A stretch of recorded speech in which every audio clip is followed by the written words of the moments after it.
Hello. Thank you all for joining us today. My name is William Wexler, and I lead the Atlantic Council's work on the Middle East and North Africa. I extend a warm welcome to each and every one of you who are watching today for this important edition of the Atlantic Council's front page. Today, we continue the Atlantic Council's mission to shape the global future alongside our allies and partners. And our AC front page series remains dedicated to spotlighting global leaders while seeking constructive solutions to shared challenges.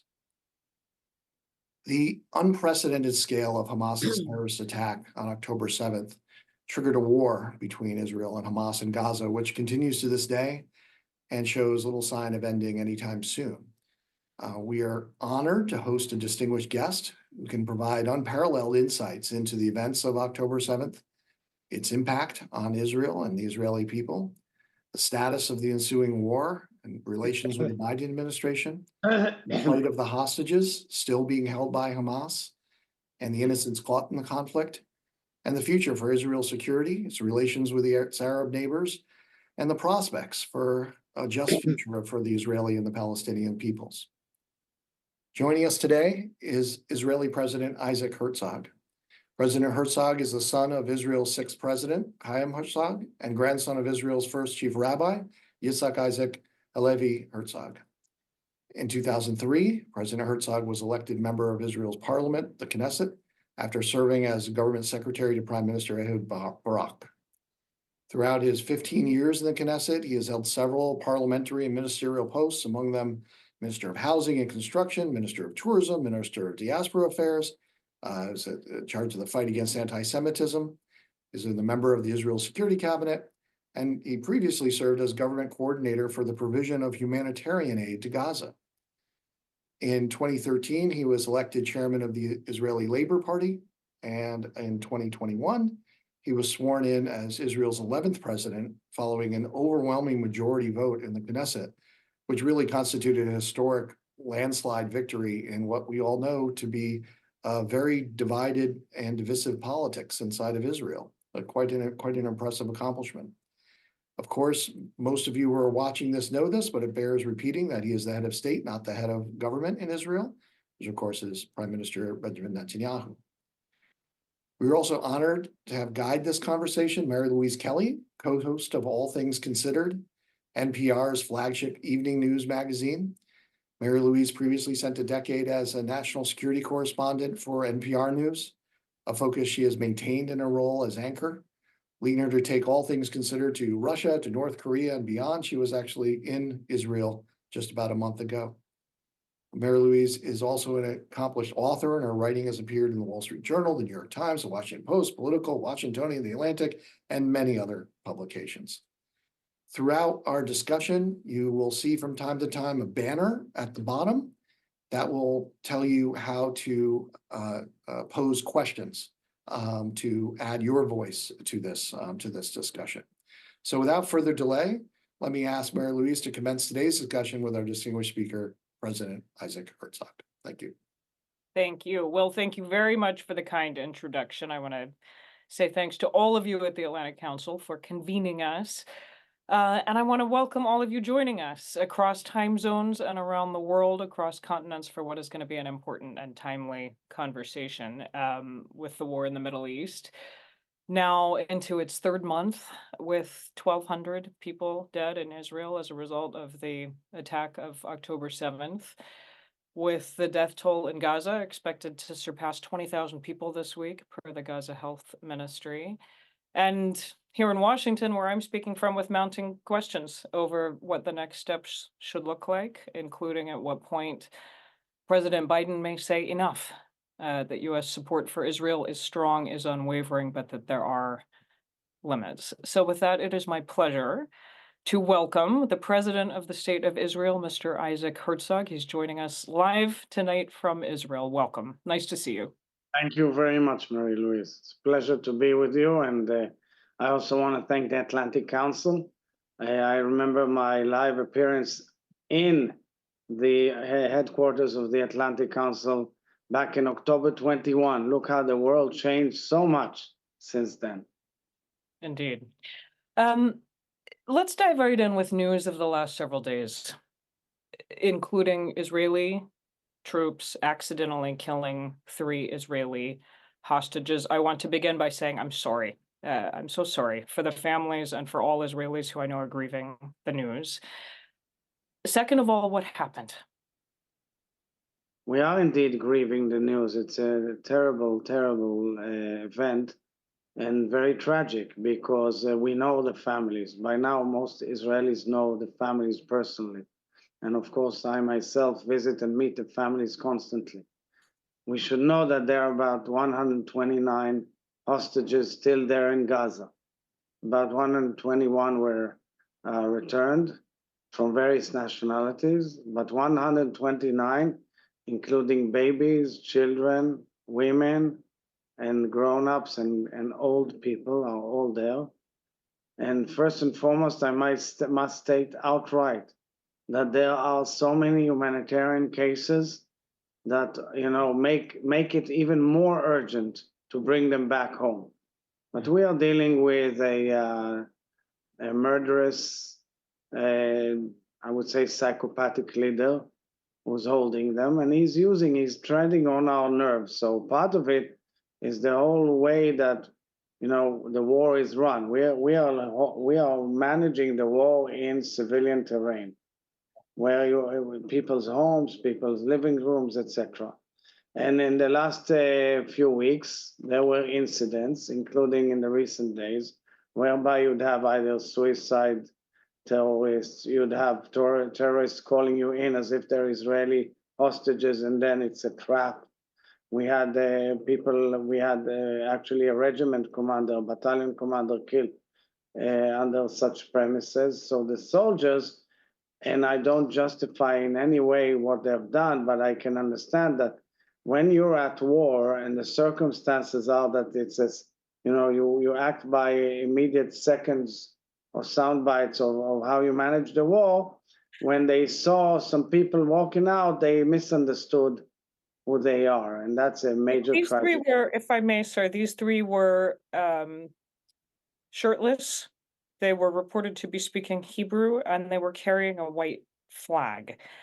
Does this raise questions for you about rules of engagement, about how Israelis Raises forces questions are for conducting themselves in anybody. Gaza? Raises question for anybody who's, we're all grieving as a nation, and definitely it's not only for me. The chief of staff spoke very beautifully afterwards.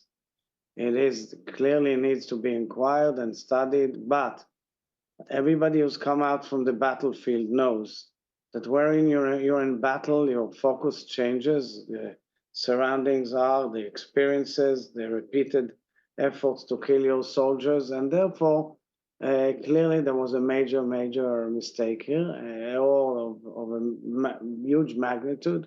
It is the topic of the day in our nation, but we have to remember the operation. We are at war in a terrain which is the biggest terror infrastructure of modern times. It's a whole city underneath, city of terror, funded for years and built underneath in a very, very sophisticated manner. Clearly, you see a lot of outside counsel from Iran and others on how to operate. And therefore, this is a tragedy that is extremely painful to all of us.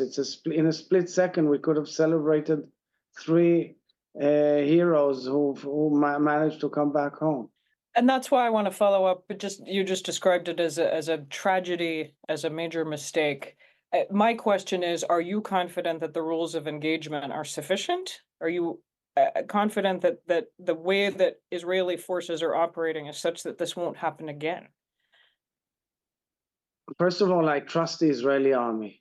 It's all our sons and daughters are there. The 250,000 Israelis like you and me, of all age groups, all the way up to the age 95, have left their homes and went to serve.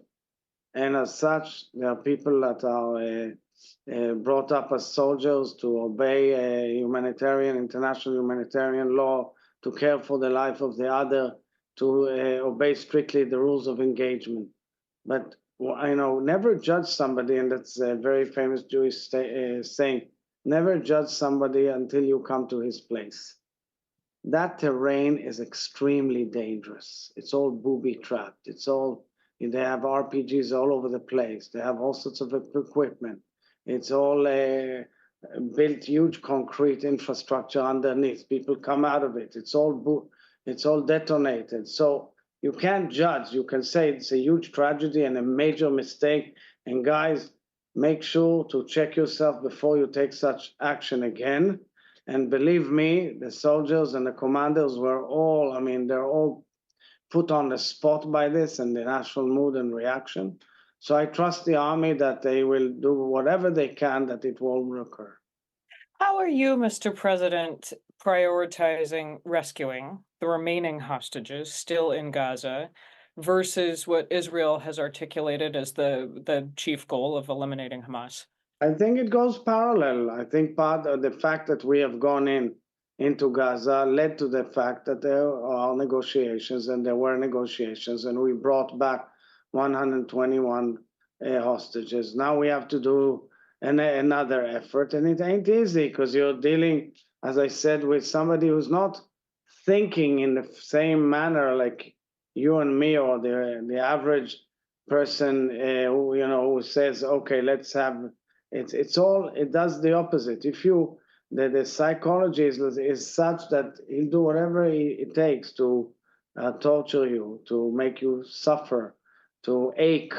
And the nerve-wracking game here, on the one hand, families in a democracy, in a nation that cares for every single human being, and on the other hand, somebody who doesn't really give a damn about his people in Gaza, and all he wants is his mission to be like a big Salah ad-Din type leader in history. That's what we are dealing with. So right now, I've said it today, and I repeat, Israel is willing to enter another humanitarian pause and bring in additional humanitarian aid in order to bring back the hostages. So the entire responsibility for this issue lies with Sinwar and with his people. I want to pause there because this is news, and as you said, you were said this earlier today. You were meeting with ambassadors from 80 countries and said Israel is ready for another truce in exchange for hostages. Is that an official offer? Is it on the table? Where does it stand? What I say, I don't say out of my I throw something without being, I'm the head of state, so I'm responsible to what I say. Right now, we know that there is an effort by brokers. I don't know much more than that because I'm not involved in the details, but I do know that Prime Minister Netanyahu met with families of hostages just an hour ago and repeated the fact that he had already sent the head of Mossad, David Barnea, to Europe already twice in order to reignite the process. But one has to understand the situation. We don't intend to stop our attack on Hamas in order to undermine their military capabilities or their ability to rule Gaza. We intend to change the course of history. And if they refuse to go into any negotiations on on hostage release and exchange, etc., we will continue as such with no limitations. And I just want to make sure I understand the status. I did make it clear that Israel intends, and is willing to go into another humanitarian pause. And now the responsibility lies in the other side. Is that also Prime Minister Netanyahu's position? Is he on board with this offer? I'm awed by the question, okay? If I say something, I don't say it out of nowhere. So I guess, if the president of Israel says something, I guess it's quite responsible. Mm-hmm. And so the current status is this offer is out there and you're waiting for a response? I don't want to go into details. Truly, I'm saying I'm not involved in the nitty-gritty. All I'm saying that in general, there could be another window of opportunity. We've seen yesterday 3 old men aging 80 to 85 in a video clip that was sent out virally by Hamas. And they've said, of course, under gunpoint what they had to say in order, as part of the psychological warfare of Hamas on Israeli public. And yet, because we are a resilient public and we understand what has been the effort to drive us nuts, we would simply say the following. We want to bring the hostages back. This is a basic humanitarian duty, and that's what the people of morality do, bring them back home. We will do whatever it takes through various means to bring them back home. And this is what we are trying. One of the main ways to do that is simply by having another process with Hamas. And one more on this before we move on. Why now? Why this offer of another truce now? Why not earlier? Oh, we had many efforts all the time, but truly, Hamas didn't want to, and it's their problem because we are going into Khan Yunis more and more. We just completed the total conquest of Sajaya and Jabalia, sorry, and we will complete Sajaya, and we intend to take over the entire Gaza Strip and to change the course of history and enabling Palestinians and Israelis live in peace in the future without a platform of Iran driving everybody down into the abyss of bloodshed and warfare. Let us all remember what happened here in 2005. Israel pulled out of Gaza unilaterally, uprooting our brothers and sisters who were living there for decades, telling our nation that it will be the new Hong Kong of the Middle East. And instead, in a coup d'etat, one of the most brutal ones, the Hamas took over as an Iranian-led platform. And since then, we had thousands of missiles on our head and recurring rounds of battle. So now this has to end. And in order to enable Israelis to go and live back in peace on our border. Yeah. You will have seen last week where President Biden warned that Israel is losing support, international support, because of indiscriminate bombing, his words. Would you share where you were when you heard that? What went through your mind? First of all, I don't think we are carrying out any indiscriminate bombing. All our activities are followed very closely by legal counsel. I think we are one of the armies which has more lawyers in each unit in proportion than any other army. We check all targets. We alert people in advance. We send millions of leaflets. We send millions of text messages. We call people.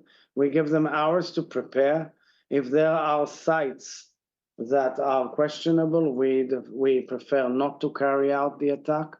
Unfortunately, in such a dense areas, there could be damages that are very tragic. We know it, but we do, according to international law, we alert people very cautiously. So there's no indiscriminate bombing.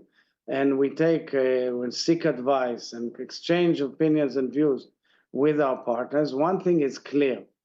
The people of Gaza are not our enemy. The enemy is only Hamas. And we are fighting Hamas and its partners. So I hear you saying that Israel is taking every precaution it can to alert people, to send out, leaflets, to tell people where to go, to give people hours to prepare. How should we square that, sir, with last week, one of the deadliest strikes was in a residential area in Rafah, southern Gaza, near the border crossing. This is where civilians have been told by Israel to go because they've been told you'll be safe there. Been told repeatedly. The United Nations says more than 20 people were killed in that strike I'm referring to. Why is Israel striking areas where it has told people, civilians, to go? So I don't think the information of the United Nations is correct. People were told to go because the United Nations is built of various agencies, some of them more biased, some of them less. We will talk about the United Nations during this hour. Believe me, there are many questions regarding the United Nations, but there's a major, huge area called the Muasi area, where it was defined as a safe zone for Palestinians to go to, according to the humanitarian corridors, and they are safe there completely. And it can occupy hundreds of thousands of people. The United Nations refused to cooperate on turning that into a humanitarian zone, but we have made it into a humanitarian zone. In Rafah, where the attack was, it's called Philadelphia route, and in Philadelphia route, there's the biggest amount of smuggling of armaments and weapons, including smuggling of Hamas operatives. We've alerted the place well in advance. Rafah is not excluded from the war, but we are not going there right now. And therefore, I think the information that you read from the United Nations is wrong. And again, which piece of it is wrong? Are the number that 20 were killed, that they were at Rafah? That it was I an don't Israeli shy away target? from the fact that every Palestinian who is hurt, it aches and hurts me, and it's very painful for me, believe me. And I say it as the head of state of Israel, where our enemies come from there. But even in the last few days, missiles were fired from the safe zone area by Hamas on our families, on our homes, okay? Even in the safe zone, even from UN zones, they are firing missiles from the parameters of those zones. So we are trying, and we make the special effort not to hurt civilians as much as we can, and we alert them well in advance, and to mitigate any consequential damage, because it hurts us, and it's the right thing to do. Do you hear the questions, though, on people's minds who are worried that Israel is being too callous about civilian casualties in Gaza? So we are absolutely no callous. I reject that. I know what the world is seeing. I see the onslaught of campaign on TikTok and all other websites and digital platforms saying, and I say that information coming out of Gaza usually is incorrect, to say the least. It does not say that there are many tragedies. It's a dire situation in Gaza. It's extremely painful, and I am very much aware of it. But what else can we do?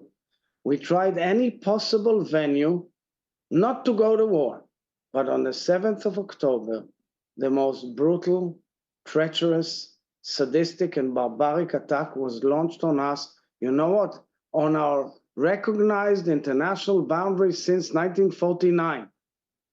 And the most peace-loving people in Israel, who are the biggest supporters of peace with Gaza and the Palestinians, were butchered and terrorized and chopped and burned, and families together burned and raped and abducted, and what's not. This is a tragedy that has befallen my people, and I go in and out and I see agony in every corner of my country. And in order to protect our citizens in front of an empire of evil which emanated in front of our eyes, which operates not only in Gaza, it operates in Lebanon, and it blocks now the main trade route going to Europe through the Red Sea, which means a world affair, we have to go to war, unfortunately, and send our sons and daughters to fight there in order to get that mob out of the city and clean the place up so that we can all live in peace. President Herzog, what does Israel intend to do with Gaza once your troops are fully in control on the ground there? There could be many alternatives, and it's everybody's discussion in floors like the Atlantic Council, in institutions and the like. There are many ideas that are thrown on in rooms, predominantly in very important rooms in Washington, in Israel, in the entire region, in Europe, and it's been tested and checked. I think that was the main objective of the visit of National Security Advisor Jake Sullivan over the weekend. I personally would differentiate between the military side and the civilian side. Why? Because I think we have to be reasonable about who exactly is going to send boots on the ground from outside to take over Gaza. It's a complicated question, and so long as there's no answer to that, only Israel can make sure that terror will not emanate again and again and again from that area. So that's a military question, which has to be taken into account until you have the full solution. Okay, and the full solution will have to be discussed in a way that any force that comes in works in a forceful manner. Doesn't sit idly by like we see, on the border with Lebanon, and enable them to do whatever they want or stand up to them. So that's one issue. And then there's the civilian issue, meaning how do you reconstruct Gaza? How do you rebuild Gaza? How do you make it into a place that can be a place where people can dwell and live in a dignified manner and have a future together with Israelis? Let us remember, in the last 2 years before this treacherous attack, Israel opened up its borders and brought in well over 20,000 employees a day to break bread and work in Israel. Turns out that many of them gathered information on Israeli employers, cities, towns, and villages that they all then went to attack. But the question is, how do you create a real economy and a real future in Gaza without hate? That is the real question. And if the question is who runs Gaza at the end of this, it sounds like the answer is we're working on it. It's still an open question. I think there's a lot of work being done. There's teams working on it. There are many ideas thrown to the table. It will have to be probably an amalgamation of forces working on it together and coming forward with a solution, including regional players. And I think it's actually something that can create an optimistic vision for the future, because we have to turn the direction of this region into a different direction. We've been focused on Gaza, as has much of the world, but I do want to throw you a question or two about the deepening violence in the West Bank.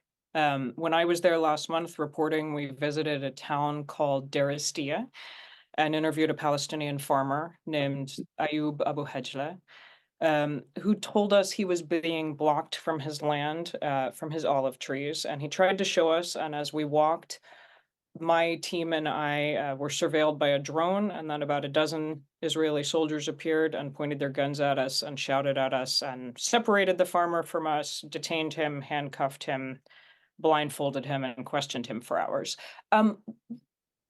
Why is the IDF doing this? So I would be very cautious in generalizing Israeli activities on the ground. But we have to understand what we went through as a nation, what we've gone through as a nation, and I think that is what is missing in the entire discussion about the day after, is a major, major national trauma. Israelis who believed in peace throughout their lives, Israelis who are neighbors with Palestinians, woke up one day and found the Palestinians, the same Palestinians that they were working here with or living with or supporting, coming with knives, hatchets, and guns and killing and burning and torturing them. And this has impacted the entire situation on the meeting points between Israelis and Palestinians all throughout until things calm down. And yet there is a major scar within the Israeli national psyche. Can anybody trust his or her neighbor? That is why there was such a major alert in the West Bank.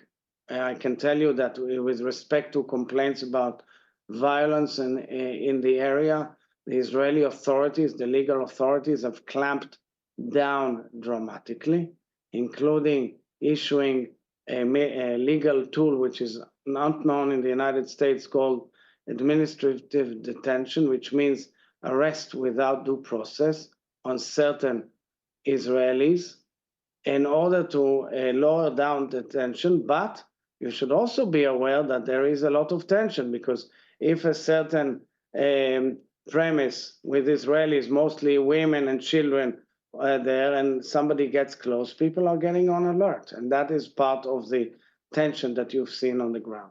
Yeah. I suppose the basic question here is just, is Israel doing enough to stop Israeli settler violence in the West So Bank? there's a major, major clampdown, and the trajectory has been a substantial reduction of events of that nature. But I also would be very careful on generalizing Israelis who live in the West Bank. There are about 500,000 of them. 99% of them are not involved in any of this. And those who are involved are under investigation. I heard so many numbers. The fact of the matter is that the numbers are different. In just a minute, I'm going to open it and take some audience questions because I know we have people weighing in who have things that they would like to ask you. But I would love to throw you one more bigger picture question. I read with interest the piece that you wrote recently for the New York Times, in which you said, and I will quote you, "We in Israel find ourselves at a tipping point for the Middle East and for the world, and at the center of what is nothing less than an existential struggle. This is not a battle between Jews and Muslims, and it is not just between Israel and Hamas." Would you elaborate on that? Who is the struggle between? How do you see the stakes? So the struggle is between two civilizational set of values. One is the values that we all adhere to, meaning the free world, meaning the behavior within the family of nations, meaning the post-World War II order of nations. That includes, of course, civil liberties, includes the democratic discourse mostly, but not only, because there are countries who are with us and they are not democratic. And the opposing force is a force of evil, which holds a jihadist culture, which believes in the total eradication of Jews, Christians, and moderate Muslims from the face of the earth, which believes that we all have to be wiped out from this region. And if we are out, Europe is next, and the United States definitely. And I'm sometimes awed by the ostrich-like behavior of so many people who do not understand that Hamas is an epitomization of this concept. And and they support people who hang LGBTQ, who burn churches, who do not have any accommodation to any other belief or religion, and they've carried out these horrific gender-based violence atrocities on 7th of October. And if I'll put a zoom on something else, a focus on something else, they are part of this empire which emanates from Tehran, which has its proxies in Lebanon with Hezbollah, in Syria, in Iraq, on the border with Jordan now, and most importantly with the Houthis in Yemen. They are affecting the pockets and the cost of living of every family in the world, because they're increasing the cost of living expenditure of every household in the world by the fact that they're blocking a major trade route, which is the Red Sea. And that's why I'm so pleased by the announcement of Secretary of Defense General Austin, for the fact that he has announced they have amassed a coalition of nations to block these Houthi attacks. But I believe that sometimes, if it doesn't work, there will be a need for a power projection to the Houthis.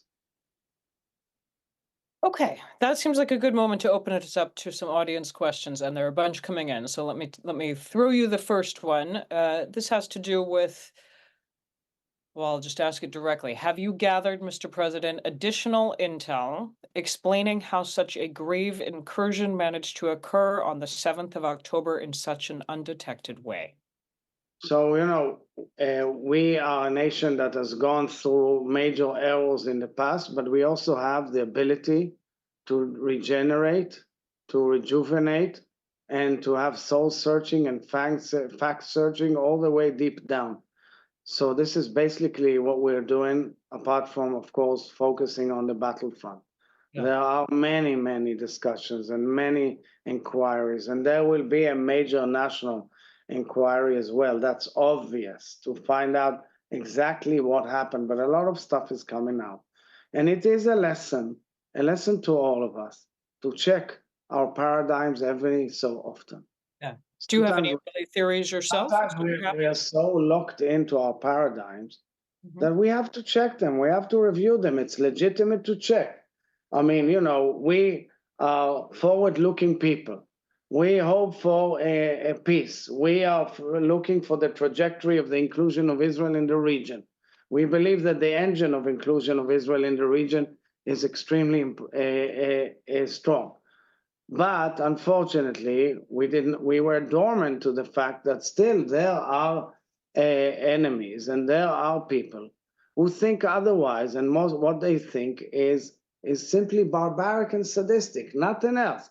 There's no justification. You can argue with me on anything. You can argue with me on settlements, on borders, anything you want. Okay, you're my neighbor. You can sit down with me and have any argument. This does not justify in any way something totally different, and that is this barbarism that we've seen on October 7th. When I spoke at the joint session of Congress on July 19th, honoring Israel's 75th anniversary, I said that the biggest problem is terror. The biggest adverse force to peace is terror, because we've gone through a lot of terror in the last 2 years, and the world was sitting idly by. Hamas operated a huge amount of terror in the West Bank, in Jerusalem. I went to a bereaving family for the last 2 years, but nobody gave a damn until we got to this horrific moment. Yeah. And I have no desire to argue with you about any of this, but I do want to press you on this question of the intelligence failure of October 7th. I hear you saying there are reviews. Obviously, it will take time. I know here in the US, we are still learning the lessons of 9/11, for example, and what exactly happened and how to make sure it doesn't happen again. So I understand it's early days, but it has been more than 2 months. Do you have any early theories, ideas, thoughts? Yeah, And it's are you very confident clear. that nothing like this will happen What again? happened, I will say, what happened was very clear. We bought into the assumption that what Hamas wants is simply more money and to be able to manage the affairs of Gaza. We could have seen an increase in the standard of living, where there was major international investments in Gaza in infrastructure. Things are going in the right direction. There was an eruption every now and then, and after a few days there was a ceasefire, and the assumption was that Hamas is deterred from any attacks, major attack on Israel. Yes, sir. It But the question is just was why didn't Israel see this coming? because I mean they've gone through exercises time and again, same exercising the same attack that we've seen them exercise it, but the assumption was that it's part of strengthening their morale and disturbing Israel, and they've diverted the attention of Israelis to the West Bank. And clearly, they were very sophisticated in the way they operated, but at the end, the decision-making process is done by 2 or 3 people that they could have taken the decision within, a few hours' notice. And you're right about all the rest of it, and it will be discussed. There are many, many newsreels about it. When the alert came in, what was the assumption? I remember that in high school, I studied in America. I did a school year project on Pearl Harbor. Mm. Okay, and I remember I read and I said, how could they not see it? How could they not see General Tojo and all the others? Yeah, it happens. I mean, I'm not shying away. It's a major failure and a major tragedy, but we will study it. And as a democratic nation, which is very aggressive and vibrant in its public discourse, everything is already on the table and will be discussed much further. A question coming in, the tell me how this ends question. The specific question is, do you believe there is any hope for a two-state solution? If so, what is the nature of a future Palestinian state that would be acceptable to Israel? And if not, what is the alternative? What I'm saying to everybody, guys, it's so premature to discuss the outcome, because right now we are bereaving. We are in such a mental mood, national mental mood, that does not even think about the feasibility that there will be a border 5 minutes from where I'm sitting right now. Because nobody can trust anybody. Nobody believes that it's feasible. I mean, the basic need and demand of Israelis will be security. And how do we guarantee security? Because the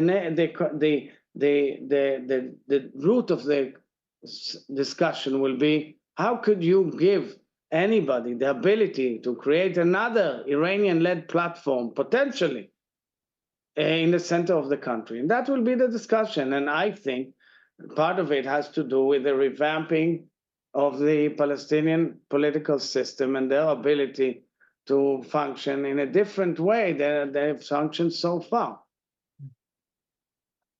A question coming in from Ira Strauss, who is a senior advisor, Scowcroft Center at the Atlantic Council.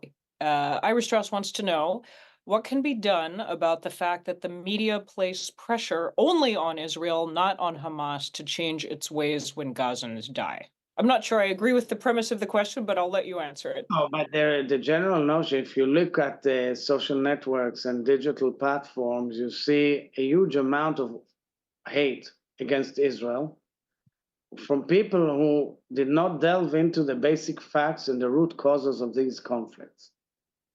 And this conflict there's a root cause to it because Israel tried any possible way to get to peace. If this was not a platform for Iranian terror, then the place would be clearly a great place. Gaza could be one of the more beautiful beaches and shores, and there could be wonderful developments there. But they've opted something else.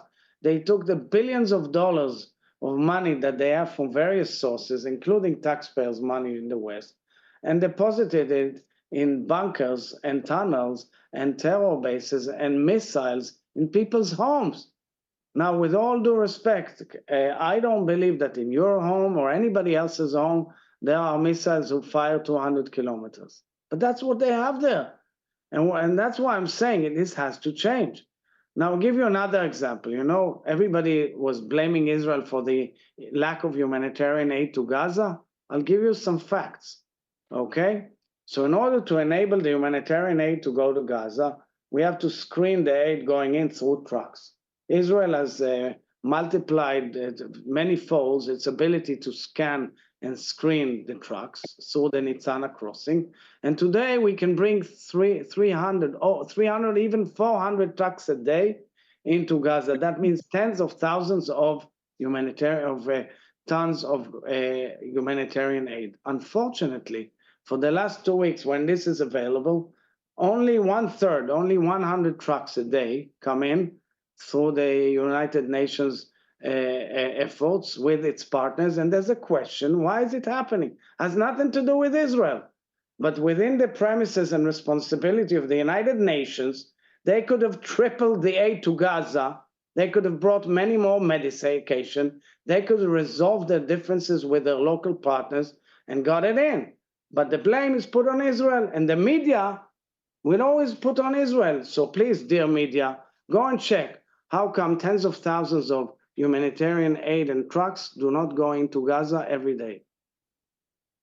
Thank you. I will note for the record that the United Nations, as you know, has pushed back against that claim. They say that the challenge for them is that Israeli bombing has made it impossible to Has save. nothing to do with the bombing, nothing. We have humanitarian routes. It's got to do with their relations with the Egyptians and other partners. And I will also note, just for the record, thank you. For the record, that the U.S. argues that the challenge is that Israel has not reopened the Kerem Shalom crossing. We've opened Kerem Shalom in the last few days, and there's a major effort going through Kerem Shalom, and we've done it, although it's a risky area, and we are protecting people there who are risking their lives in order to enable. We've also, we are supplying water to Gaza, although the infrastructure was totally Palestinian, but they blew it up with their missiles. We're doing a lot of stuff, and I checked myself. I went and even checked the boxes of the aid, open it up to see the quality. It's basic quality, but I think international community, which likes to complain, this is their chance now, seriously, to upgrade the quality of the products that come in through the United Nations. Well, it sounds like one area where there is agreement is everyone would like for aid to be able to reach people who desperately need it. Absolutely, we're utterly committed to it, although we don't get one piece of information about our hostages, although every average Israeli is asking himself, how come we are doing this when Hamas is not enabling any humanitarian aid to our hostages? We have a few questions coming in that might allow us to broaden this a little beyond the Middle East. So let me throw one of these to you. This comes from Pastor Sam Honold from Mexico, a listener at WRMI, Radio Miami International. The pastor wants to know, Guatemala and Honduras were the second and third nations to move their embassies to Jerusalem. The Israeli flag is often seen flying in the Americas. What support is Israel gaining in this time of conflict from Latin America, and how do you hope that to increase? So there are numerous Latin American countries and entities and of course communities and churches that support us. Yesterday I hosted the president of the Parliament of Paraguay, who told me that they of course intend to move their embassy to Jerusalem, and so there are other nations. And today, when I met many of the ambassadors who are resident in Israel, there was an overwhelming support by many nations, way above what the image is projected in the media. So, of course, nothing is perfect. There are many who are against us, but all in all, there is, and we have many supporters around the world. Yeah. Incidentally, speaking of Latin America, a large group of the hostages have, of course, dual nationality, citizenship, and from Latin America, there are people who made Aliyah or emigrated to Israel out of Zionist beliefs and lived, and they were, as I said, the biggest peace-loving communities. So I hope Latin American public will be as active as possible in the demand for the release. Yeah. Yeah, I mean, you're prompting me to circle back to the point I raised that President Biden made. He believes that Israel is losing support internationally, and that is borne out by polls. When you see the giant pro-Palestinian protests happening around the world, what goes through your mind? First of all, I want to express my utter gratitude to President Biden, who was an incredible friend who shows constantly moral clarity under complicated circumstances, whose visit here was a source of comfort and strength, who we have an open, intimate, and honest dialogue with on a variety of issues, and who is showing immense leadership in world affairs, and his administration is working with us very closely. And we realize and understand that the image battle is very complicated. We understand that. We think we wanted this war. The last thing we wanted was this war. We are not warmongers. And the clear fact is that that's why the border was empty from soldiers. We were assuming it's a peaceful border. So I would therefore say that we have many more friends that we are not feeling or seeing them because they are our friends and they are in many places silent majority. But we are also aware of the image issue and, of course, the PR battle going on, the images coming out of Gaza. We don't shy away from it. But at the end, we have to take decisions to defend our people. That's what we're doing. We have no other choice. Leaving it as it is means victory for Iran and its proxies, and the regaining of and the return of terror and bloodshed, and more rounds of bloodshed. If you want to change the course in the Middle East, you've got to go into a different direction. Yeah. Another question, do you think Israel will be able to sustain its military operations without U.S. support? I don't get the question. The U.S. is not threatening to withdraw support. Yeah, but the U.S. is not, I must say honestly, the dialogue with the U.S. is not as superficial as one thinks. Our dialogue with the U.S. is a strategic dialogue of partners. We exchange views, we talk to each other. America knows that we have the full right to defend it ourselves, even obligation, and they say it outright. We're speaking about the operational issues as well. The highest officials of the United States come and meet with our war cabinet. It's not a relationship that people give orders to each other. We all understand the complexity of the situation.